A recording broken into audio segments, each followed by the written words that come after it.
Jelang dimulainya pendaftaran Pilpres 2024, wacana dua poros mengemuka. Hingga kini baru Anies Baswedan Muhaimin Iskandar yang telah dideklarasikan sebagai pasangan bakal Capres-Cawapres 2024. Lalu apa untung ruginya bila Pilpres hanya menyajikan dua poros? Berikut kabarnya untuk Anda. Pesta demokrasi Pilpres 2024 kian mendekat.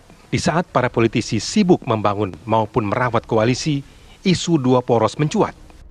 Diketahui saat ini ada 3 bakal capres alias 3 poros yang akan berkompetisi di Pilpres 2024 mendatang. Ketiganya yakni Anies Baswedan, Ganjar Pranowo, dan Prabowo Subianto. Koalisi partai politik pendukung masing-masing bakal capres juga sudah memenuhi ambang batas suara minimal atau presidensial threshold 20% dari jumlah kursi DPR pada pemilu sebelumnya. Dari ketiga bakal capres tersebut, faktanya baru Anies yang sudah mendeklarasikan bakal cawapresnya, yaitu Muhaimin Iskandar di bawah Koalisi Perubahan. Sementara bakal cawapres Ganjar Pranowo maupun Prabowo Subianto yang disokong Koalisi Indonesia Maju tak kunjung mengumumkan siapa bakal cawapres masing-masing.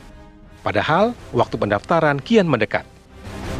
Inilah yang ditengarai memunculkan pandangan soal Pilpres hanya akan diikuti dua poros saja. Ya, dua poros itu bukan saya yang pertama.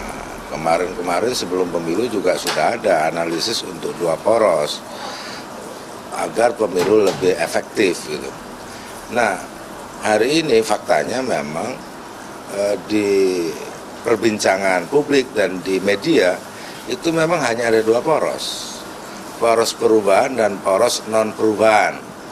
Nah, dua poros itu diterjemahkan pada 3 koalisi yang ada.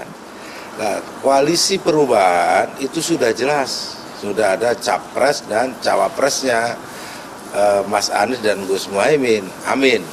Nah, yang sementara non perubahan masih sampai sekarang, bahkan jadwal pendaftaran masih ditunda.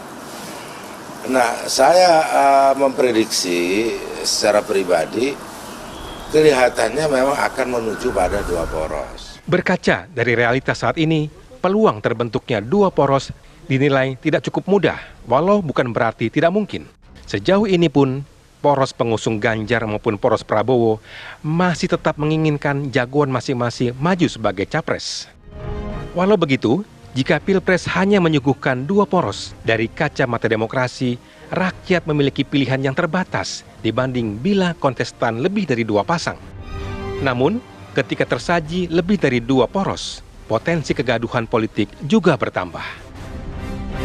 Anggaran pemilu yang 76,6 triliun itu sudah disetujui oleh DPR dan pemerintah dan juga Badan Anggaran DPR.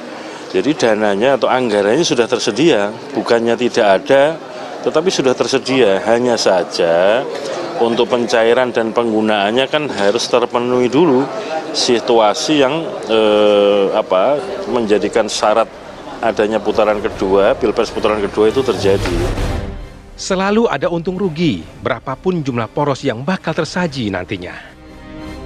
Jauh lebih penting daripada itu, hasil dari pesta demokrasi kelak benar-benar mengedepankan kepentingan rakyat. Tim TV One mengabarkan.